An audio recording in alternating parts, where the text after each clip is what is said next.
میں نے بناوٹی غصے سے کہا، کیا دیکھ رہے ہو؟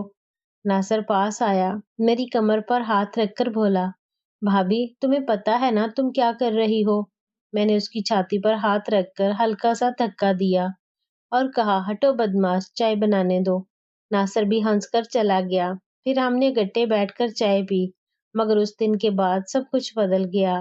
ناصر رات بھر میرے کمرے کے باہر ٹہلتا رہتا اور میں بھی دروازہ کھلا چھوڑ دیتی۔ کبھی کبھار وہ اندر آ جاتا، میرے پاس لیٹ جاتا، کچھ نہیں کہتا، بس میرا ہاتھ پکڑ لیتا، میں بھی خاموش رہتی۔ ہم دونوں جانتے تھے کہ اگر ایک لفظ بھی بول دیا تو سب کچھ یا تو ختم ہو جائے گا یا شروع ہو جائے گا۔ پھر ایک رات، یہ کہانی آپ اردو بکس پر سن رہے ہیں۔ وہ رات میں کبھی نہیں بھول سکتی۔ میں لیٹی ہوئی تھی، لائٹ بند تھی، صرف باہر سے اسٹریٹ لائٹ کی روشنی آ رہی تھی۔ ناصر آہستہ سے آیا، میرے پاس لیٹ گیا۔ اس نے میری کمر پر ہاتھ رکھا، میں نے کچھ نہیں کہا۔ اس کا ہاتھ آہستہ آہستہ میری گردن تک آیا، پھر گال تک۔ میری سانس تیز ہو گئی۔ ناصر نے میرے کان میں سرگوشی کی، بھابھی میں نے تمہیں کبھی بھابھی کی نظر سے نہیں دیکھا، مجھے صرف تم چاہیے، وہ والا پیار پورا کا پورا چاہیے جو تم میرے بڑے بھائی عباس کو دیتی تھی۔ میری آنکھیں بند ہو گئیں، میں نے کچھ نہیں کہا۔ اس نے میرا چہرہ اپنی طرف موڑا، جواب دو نا میری جان۔ میرے اندر جذبات کا طوفان اٹھنے لگا۔ میں جو اتنے سالوں سے بھوکی تھی، اپنے جذبات کے ہاتھوں مجبور ہو گئی اور پہلو بدل کر ناصر کی طرف منہ پھیر لیا۔ ہمارے ہونٹ قریب آ رہے تھے، اس کا ہاتھ میری کمر پر اور مضبوط ہو گیا، اور عین اسی وقت دروازہ زور سے کھلا۔ باہر کھڑی تھی میری نند، یعنی ناصر کی چھوٹی بہن کائنات۔ وہ پچھلے 2 دن سے میکے آئی ہوئی تھی، مگر ہم دونوں اتنے کھوئے ہوئے تھے کہ ہمیں یاد ہی نہیں رہا۔ اس کے ہاتھ میں موبائل تھا، ریکارڈنگ چل رہی تھی۔ اس نے سب کچھ دیکھ لیا۔ ہم دونوں نے کائنات کی بہت منتیں ترلے کیے، مگر وہ نہ مانی اور غصے سے چلی گئی۔ اگلے 2 گھنٹوں میں پوری برادری جمع ہو گئی۔ مجھے بازارو، لالچی بیوہ اور نہ جانے کیا کیا گالیاں دی گئیں۔ ناصر خاموش رہا، مجھے گھر سے نکال دیا گیا، سامان تک لے جانے نہیں دیا۔ میں ایک رکشے میں بیٹھی اور شہر کے اس کونے میں جا پہنچی جہاں کوئی مجھے جانتا نہیں تھا۔ میں نے کرائے کا ایک چھوٹا سا کمرہ لیا، دن رات روتی رہی، کھانا چھوڑ دیا، سوچتی تھی اب مر ہی جاؤں گی۔ ناصر غائب تھا، فون بھی نہیں اٹھا رہا تھا۔ میں نے سوچا شاید وہ بھی شرمندہ ہے یا ڈر گیا ہے۔ پھر ایک رات دروازے کی گھنٹی بجی، میں نے دروازہ کھولا، سامنے ناصر کھڑا تھا، ہاتھ میں ایک USB۔ میں اسے دیکھ کر رونے لگی اور اسے گلے لگا لیا۔ ناصر کی آنکھیں لال تھیں، وہ گھٹنوں کے بل بیٹھ گیا اور بولا، یہ کہانی آپ اردو بکس پر سن رہے ہیں، بھابھی اب پورا سچ سن لو، رونا بند کرو۔ اس نے USB میرے ہاتھ میں دی اور کہا، یہ دیکھو، پھر مجھے جتنا چاہو برا بلا کہنا۔ میں نے لیپ ٹاپ کھولا، اس میں ڈھیروں ویڈیوز تھیں، میرے نہاتے وقت کی، پلو گرتے وقت کی، رات کو بستر پر لیٹتے ہوئے ہم دونوں کی، سب کچھ۔ میں چیخ پڑی، یہ سب تو نے بنایا؟ ناصر بولا، ہاں میں نے بنایا، اور کائنات کو پیسے دے کر کہا تھا کہ عین اسی وقت دروازہ کھولے جب میں تمہارے سب سے قریب ہوں۔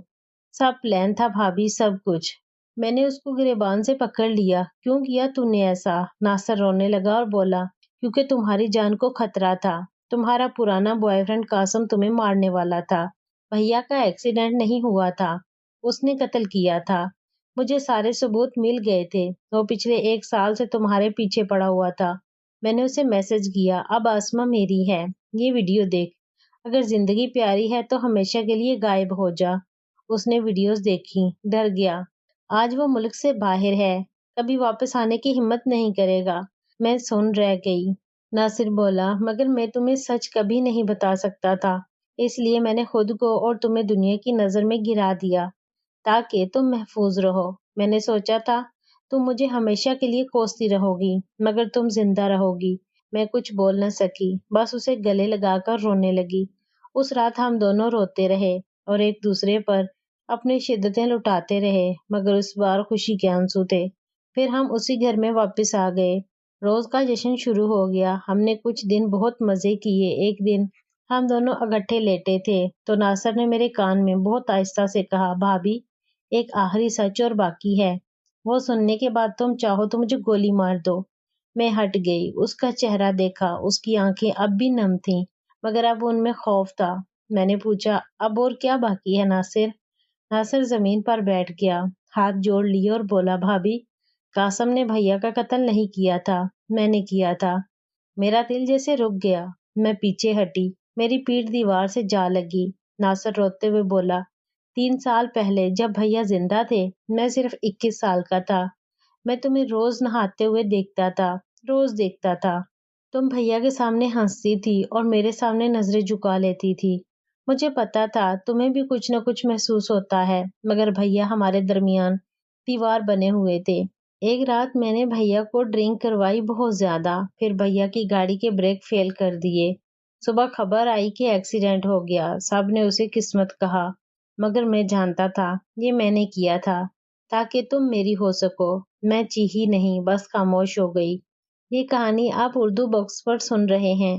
ناصر بولا، قاسم کو بھی میں نے ہی پھنسایا تھا، اس کا تم سے پرانا افیئر تھا نا، میں نے اسی کو استعمال کیا، ثبوت بنائے، دھمکیاں دیں، سب میرے پلان کا حصہ تھا۔ پچھلے 7 مہینوں کی فلرٹنگ ویڈیوز، کائنات کا آنا، سب کچھ اسی لیے تھا تاکہ تم میرے ساتھ رہنے پر مجبور ہو جاؤ۔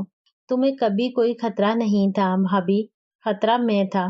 میں نے تمہیں اپنے لیے آزاد کروایا، پہلے بھیا کو مار کر، پھر تمہیں دنیا میں بدنام کر کے۔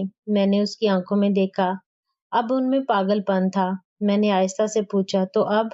وہ کھڑا ہوا، میرے قریب آیا اور بولا، اب تم میری ہو پوری طرح، دنیا بھی مان چکی ہے کہ تم میرے ساتھ ہو، اب پیچھے مڑنے کا کوئی راستہ نہیں۔ میں مسکرا دی۔ اس رات پہلی بار میں نے سچ میں مسکرایا۔ پھر میں نے اپنا فون نکالا جو پچھلے 15 منٹ سے ریکارڈنگ پر تھا۔ اس کی ساری قبولیت، اس کی ساری سچائی ریکارڈ ہو چکی تھی۔ میں نے فون اس کی طرف بڑھایا اور کہا، ناصر، تم بھول گئے میں بیوہ ہوں، مگر بے وقوف نہیں۔ مجھے تم پر شک ہو گیا تھا، اسی لیے میں نے پہلے ہی پولیس تھانے میں کال کر دی تھی۔ باہر گاڑی کھڑی ہے، انسپکٹر ابھی اندر آنے والا ہے۔ دروازہ کھلا، 2 پولیس والے اندر آئے اور ناصر کے ہاتھوں میں ہتھ کڑی ڈال دی۔ میں نے اس کی آنکھوں میں دیکھ کر آخری بار کہا، تم نے مجھے آزاد کرنے کے لیے میرے شوہر کو مارا تھا اور میں نے تمہیں سزا دلانے کے لیے خود کو بدنام ہونے دیا۔ اب میں واقعی آزاد ہوں۔ ناصر کچھ کہتا، اس سے پہلے ہی پولیس اسے لے گئی۔ تو دوستو، کون جیتا، میں یا ناصر؟ تو کیسی لگی کہانی؟ اسی طرح کی اچھی اچھی کہانیوں کے لیے میرے چینل کو سبسکرائب کریں اور واٹس ایپ پر اپنے دوستوں کے ساتھ میری کہانیوں کو شیئر کریں۔ شکریہ۔